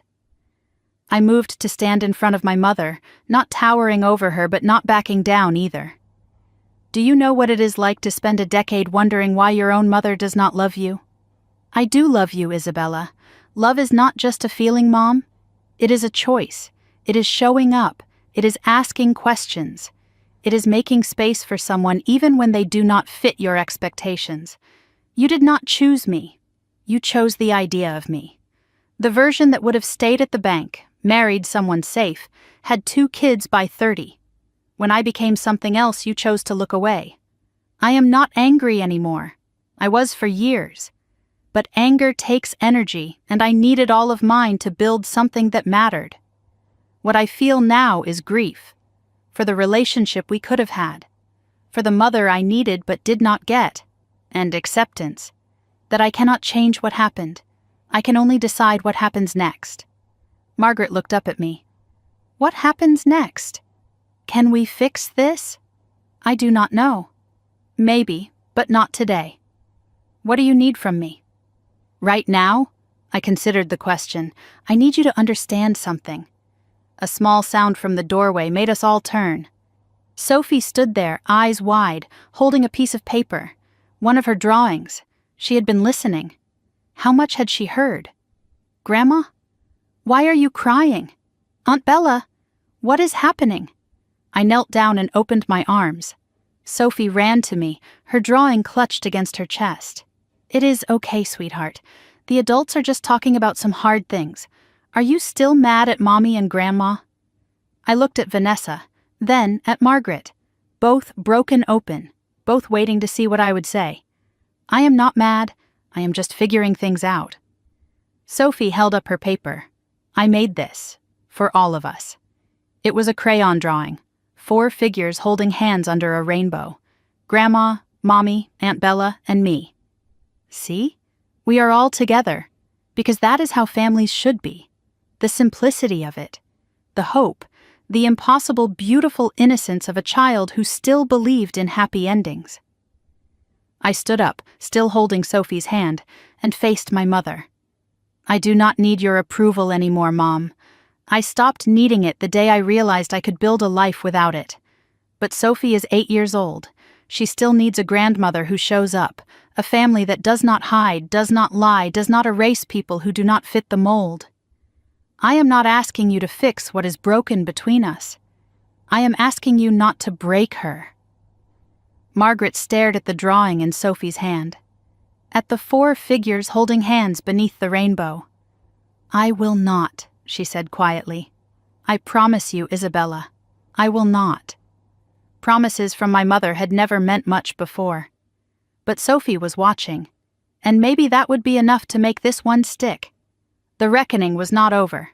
But for the first time in 10 years, we were standing in the same room looking at the truth. What we did with it next would determine everything. 3 months passed. March arrived in Denver with melting snow and pale sunshine, the first hints of spring pushing through the gray winter. I stood at the window of my new apartment, a penthouse overlooking the city I had built my empire in, and watched the world slowly come back to life. Everything looked different from up here. The streets where I used to walk feeling invisible now stretched out below me like a map of possibility. The skyline I had stared at through so many lonely nights now felt like something I had earned the right to claim. 3 months since Phoenix. 3 months since the reckoning in my father's office. The news cycle had moved on, found new billionaires to celebrate, new scandals to dissect, new stories to tell. But inside my family, everything was still shifting, still settling into new shapes. People ask me if the money changed my life. It did, but not in the ways they expect. The penthouse was nice, the freedom was nicer, but the real change was quieter, slower, harder to measure. For the first time in a decade, my phone rang with family names, and I did not dread answering. We were not healed, but we were trying. And trying, I learned, was its own kind of beginning. 2 weeks after I returned to Denver, a letter arrived. Not an email, not a text, a handwritten letter on cream-colored stationery. My mother's penmanship, careful and deliberate. The handwriting of a woman who grew up when letters still mattered. I opened it standing in my kitchen, not sure what to expect. Dear Isabella, the letter began. I have started this letter 15 times. Each time I try to explain myself, and each time I realize explanations are not what you need. So instead I will just say this. I am sorry. Not sorry with conditions. Not sorry with but. Just sorry. I failed you as a mother. I let my fears become your obstacles. I believed lies because they were easier than truth. I do not expect forgiveness. I am not sure I deserve it. But I want you to know that I see you now. Finally, completely. Your father was right about you. You did something extraordinary, and I was too blind to watch it happen. I love you. I always did, even when I showed it badly. I hope someday you can believe that. Mom. I read it 3 times. Then I put it in the wooden box with my father's letter. I did not write back, not yet, but I did not throw it away either. It was the first honest thing my mother had said to me in years. I was not ready to trust it, but I was ready to hold it. Vanessa started calling every Thursday evening. Not long calls. 15 minutes, sometimes 20. No agenda, no manipulation, just talking. How was work? Sophie learned a new piano song. I tried that recipe you mentioned. The conversations were awkward and stilted. 2 strangers learning a language they should have known. We were not sisters yet, but we were practicing. 6 weeks after Phoenix, Vanessa called with different news. Her voice sounded lighter somehow. Freer. Derek moved out, she said. I paused, unsure how to respond. I am sorry. Are you okay? Honestly, I am relieved. She told me what had happened.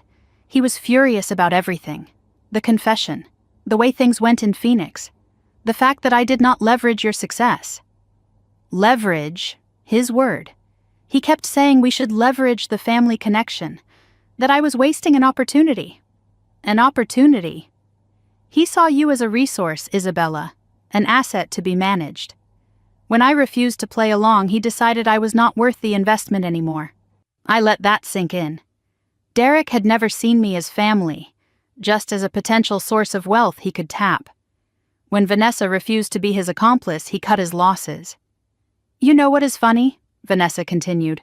I married him because Mom approved, because he was stable and successful, everything a right woman should want. And now? Now I realize I spent 10 years in a marriage that was about optics, not love. I was so busy being the perfect daughter I forgot to ask if I was happy. Are you? Happy now, I mean? Long pause. I am getting there. For the first time, I am making choices for myself. It is terrifying. And kind of wonderful. Isabella, can I ask you something? Sure. How did you do it? Walk away from everything safe, everything expected, and just bet on yourself? I did not have a choice. Staying would have killed me slower than failing ever could. I think I understand that now. Then you are already braver than you think, Vanessa. Silence. Then quietly, thank you. For not hating me. I never hated you. I just did not know you. Maybe now I can. Every Sunday at 4 p.m. Denver time, my phone lit up with Sophie's face. The calls became the anchor of my week, something to look forward to, a reminder that all the fighting and healing and rebuilding was worth it. Sophie showed me her piano progress, her small fingers stumbling through scales and simple songs. She introduced her hamster Snowball to the camera, holding him up so I could see his twitching nose. She read me passages from books she was devouring, her voice rising with excitement at every plot twist. Aunt Bella, did you know octopuses have 3 hearts? 3! Why do we not have 3 hearts? I think 1 is complicated enough, sweetheart. She mailed new artwork every week now, no longer in secret. A drawing of me at a podium, you giving a speech to smart people, the caption read. A drawing of us baking. When you come visit, we can make chocolate chip cookies. A drawing of the night sky with 2 stars circled. This one is Grandpa Henry watching us, and this one is me sending you love. In February, I held a press conference. The cameras and reporters gathered in a conference room at Nexicare's Denver headquarters. Marcus stood beside me as I stepped to the podium. Today, I am announcing the Henry Wright Scholarship Fund for women pursuing careers in STEM. My father believed in me when no one else did. He told me I would do something extraordinary. This fund exists so other women, daughters, sisters, outsiders, can hear that same message. Because sometimes one person believing in you is enough to change everything. After the announcement, Marcus handed me a folder. The board wanted you to see this. The new research wing is almost finished. Inside were architectural renderings of a building within Nexicare's campus. The sign above the entrance read, Henry Wright Innovation Lab. They named it after him. You named it after him, Isabella. This was your request. I touched the image. My father's name in bronze letters on a building dedicated to the work he believed I would do. He should have been here to see it. He is. Every time you walk through those doors, he is there. Dr. Ellen Graves called in early March. Her voice carried the same warmth it had when I was a terrified 25-year-old in her office, desperate for someone to believe in my ideas. Isabella, she said, the Stanford School of Medicine wants you to deliver the keynote at our Women in Healthcare Innovation Conference. Me? You, the woman who built a billion-dollar company from a notebook full of algorithms, the woman who is funding scholarships and naming labs after her father. Ellen. I do not do public speaking. You do now. This is your story to tell. And there are young women out there who need to hear it. 300 people filled the auditorium. Cameras lined the back wall. Press badges glinted under the lights. I stood at the podium with my heart pounding but my voice steady. I told them the truth. The years of doubt. The family who did not believe. The nights alone wondering if I was crazy for walking away from everything safe. Success is not about proving people wrong, I said. It is about proving yourself right. It is about choosing your own voice over everyone else's noise. If you are sitting out there wondering if you are good enough, smart enough, brave enough, you are, I promise you. You are. The standing ovation lasted 2 minutes. Ellen wiped tears in the front row. Afterward, a young woman approached, mid-20s, nervous, clutching a notebook like a lifeline. Ms. Wright? I am applying for your scholarship. I just wanted to say my family thinks I am wasting my time on research, that I should get a real job. Your story made me feel less alone. I took her hand. What is your name? Grace. Grace, do not let them make you small. The world needs what you are building. I believe in you, she cried. I hugged her. This was why it mattered, all of it, for moments exactly like this. Late June arrived, summer in Denver with warm evenings and long golden light. I came home from the office tired but content. The work was good. The life I had built was good. I walked down the hallway toward my apartment door and stopped. A figure sat on the bench outside my door. She looked different. Older, smaller, uncertain. No perfect outfit, no rehearsed smile. Just a woman who had flown 1,000 miles without calling ahead. My mother. Mom? What are you doing here? Margaret stood slowly, her hands clasped in front of her like a child called to the principal's office. I know I should have called. I know you need space. But I had to come. Why? Because I have spent 62 years being afraid, and I decided I do not want to die without my daughter knowing I fought for her, even once. I stared at her. This woman who had caused so much pain, who had missed so much time, and yet here she was, uninvited, unannounced, terrified but present. It was not forgiveness, not yet, maybe not ever, but it was something, a mother choosing to show up, finally. I opened the door. Come in, Mom, I will make some tea.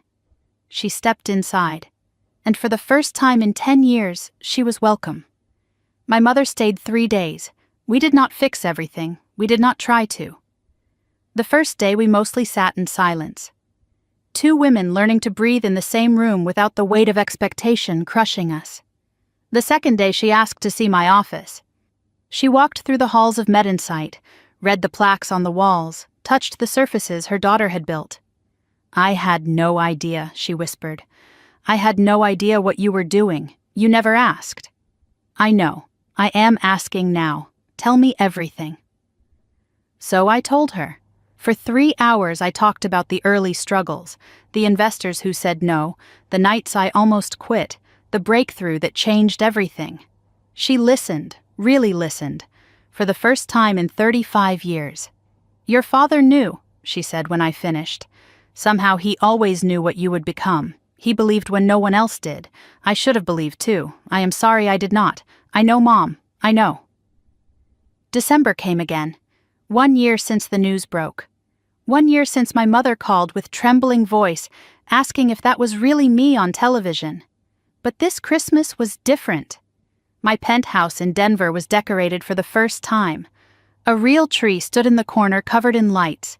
The smell of pine and cinnamon filled the rooms. Not because I had to celebrate, because I wanted to. The guest list was small but meaningful. Marcus Chen and his wife, their grandchildren running through the living room. Dr. Ellen Graves, 70 years old but sharp as ever, arguing about research with a glass of wine in hand.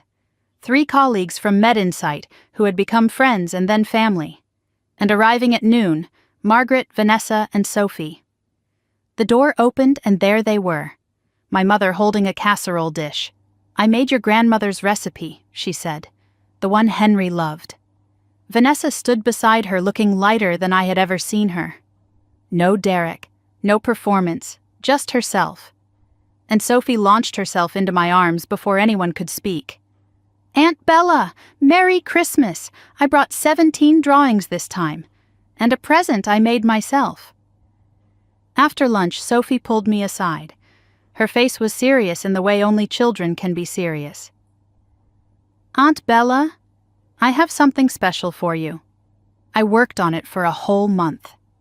She handed me a large envelope decorated with stars and hearts.